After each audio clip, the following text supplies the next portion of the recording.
สบายดีมื้อนี้ก็โชคดีอีกแล้วได้กินอาหารที่ถูกใจและก็ถูกปากนำของแซ่บเนาะมื้อวานนี้ไปเมืองน้องมาพอดีไปเจอเพิ่น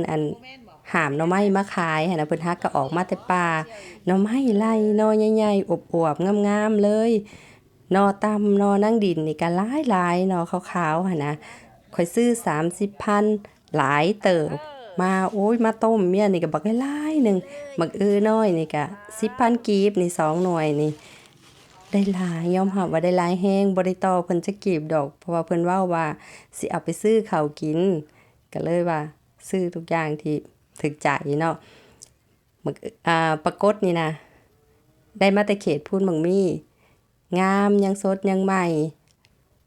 เช้ามาก็มาป่นเฮ็ดป่นกินกับต้มหน่อไม้เนาะก็ปรากฏว่า แซ่บหลายแซ่บแห้งอีกถึกใจถึกใจ